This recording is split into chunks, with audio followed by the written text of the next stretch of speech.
नमस्ते दोस्तों, spicy sugar में आप सभी का स्वागत है। हम्बा हम्बा डम्बा डम्बा कम्बा कम्बा। आज हम बात करेंगे डिंपल मलान के बारे में, जिनके डिंपल मलान व्लॉग्स करके एक यूट्यूब पे चैनल है, जिनके 3 बेटे हैं जो बहुत पॉपुलर है यूट्यूब पे।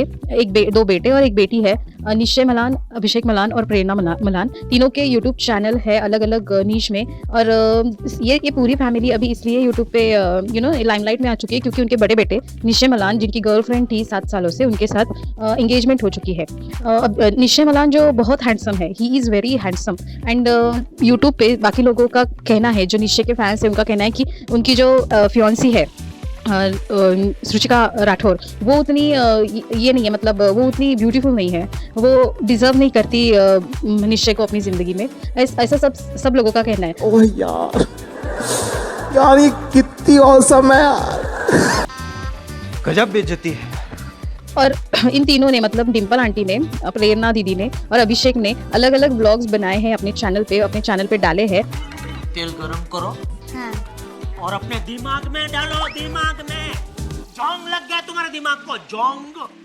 एक्चुअली लोगों का ये कहना है कि डिंपल मलान आंटी जो है वो अपने ब्लॉग्स में दिखावा कर रही है कि कैसा उन्होंने सब कुछ तैयारी उन्होंने ही की एंगेजमेंट के लिए। तो इसका मतलब ये हुआ कि वो इनडायरेक्टली रुचिका की फैमिली को डिसरिस्पेक्ट कर रही है। तो अगर आप डिंपल मलान आंटी के व्लॉग्स देखोगे तो वो बहुत केयरिंग है और बहुत ही ओपन माइंडेड है। केयरिंग इन द सेंस वो अपने बच्चों का बहुत अच्छे से ख्याल रखती है। उन्होंने जिस तरह से रुचिका को एक्सेप्ट किया,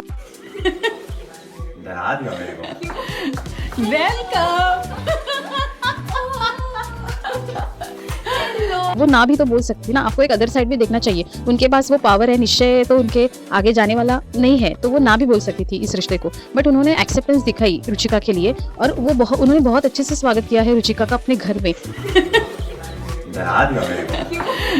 वेलकम। ऐसे फोन कर रहा है जैसे कोई और आया है। कह रहा पहले मैं कंफर्म तो करूं। जूते तो खोलूं। जीते रहो, गॉड ब्लेस। ऐसे मिलो, पाँव क्या छूने हैं, ऐसे मिलो। ओह वाह यार क्या सीन है भाई। ओ यार वाह यार, पाजी आप उठे हुए हो? मुझे लगा जिम में हो गए। नमस्ते। सभी लोगों ने, उनके फादर इन लॉ ने भी, उनके ब्रदर इन लॉ ने भी, उनके सिस्टर इन लॉ ने भी। तो रुचिका में कुछ तो वो बात होगी ना जो सबको भा रही है। और वो ना भी तो बोल सकती थी ना कि निश्चय आप बहुत हैंडसम हो, हमारे पास इतना पैसा है तो हम कोई अच्छी सी लड़की ढूंढ के ला सकते हैं। इतनी सारी यूट्यूबर्स है, ब्यूटीफुल यूट्यूबर्स है, इतनी सारी लड़कियों की कोई कमी नहीं है इंडिया में, तो वो तो कहीं से भी ढूंढ के ला सकती थी। उतने वो रिच भी है और उतनी उनकी फैन फॉलोइंग भी है। तो सिर्फ फिर उन्होंने रुचिका को क्यों चुना? क्योंकि उनको पता है कि बेटे ने इसको चूज किया है, तो उनको पता है कि बेटे की खुशी किस चीज़ में है। उन्होंने उसको बिल्कुल अपने खुले दिल से एक्सेप्ट किया है। आपको ये साइड भी देखनी चाहिए। इंटरनेट पे आए दिन किसी ना किसी को ट्रोल किया जाता है उनके लुक्स के लिए, उसको बॉडी शेमिंग कहते हैं। तो किसी को हर्ट होगा, किसी का मेंटल स्टेट हिल जाएगा, इसका कोई ध्यान नहीं रखा जाता है। तो आपको ना, किसी फैमिली को अगर आप फॉलो कर रहे हैं, जैसे कि मलान फैमिली को आप फॉलो कर रहे हैं, तो आपको ये देखना चाहिए कि बाकी भी चीज़ें हैं कि आंटी जी तो ना भी बोल सकती थी, लेकिन उन्होंने एक्सेप्ट किया। और जिस तरीके से उन्होंने रुचिका का स्वागत अपने घर में किया है, अभिषेक ने, प्रेरणा दीदी ने और डिंपल आंटी ने, वो बहुत ही अच्छा है। वो दिखावा है ऐसा मुझे नहीं लगता। कंटेंट के लिए कुछ भी कर सकते हैं लोग, लेकिन रोज़ नहीं कर सकते। आप दिखावा नहीं कर सकते हो यूट्यूब पे, आपको सच ही दिखाना पड़ेगा। और रही बात, वो मैनिपुलेट कर रही है, तो मुझे नहीं लगता कि वो मैनिपुलेट कर रही है। ऐसा दिख रहा होगा शायद, क्योंकि 24 आवर में से ज़्यादा से ज़्यादा 20 मिनट्स का ही व्लॉग आता है, और वो भी डिंपल आंटी के इसमें चैनल पे ही आता है। तो आपको क्या ही दिखता होगा ना कि वो कैसी है, मैनिपुलेटिव है, केयरिंग है, क्या है, आपको नहीं समझ में आ सकता 20 मिनट के व्लॉग से। तो आप लोग जो इंटरनेट पे सारी चीज़ों को लेके ट्रोल कर रहे हो, डिंपल आंटी को ट्रोल कर रहे हो और रुचिका को ट्रोल कर रहे हो, वो उनको उनको अफेक्ट करता है ट्रोलिंग। वो इतने बड़े हैं और वो बहुत ही ओपन माइंडेड है डिंपल आंटी, और उनको पता है कि हम इस प्लेटफॉर्म पे है तो ट्रोलिंग का सामना भी करना पड़ेगा। 10% तो ट्रोलिंग होती ही है। तो एक्चुअली मुझे नहीं लगता वो मैनिपुलेटिव है, वो दिखावा कर रही है कि हमने कैसे पैसे खर्च किए। एक्चुअली उन्होंने जो बात कही थी एक वीडियो में कि उन्होंने कैसे लड़की का जेवर, लड़की के कपड़े और लड़की का ये सब कुछ तैयार किया था, वो एक्चुअली एक बहुत बड़ा कम्युनिकेशन था अभिषेक और आंटी के बीच में। तो लोगों ने उसको पकड़ लिया और कहने लगे कि आंटी दिखावा कर रही है। तो मुझे नहीं लगता ऐसा है।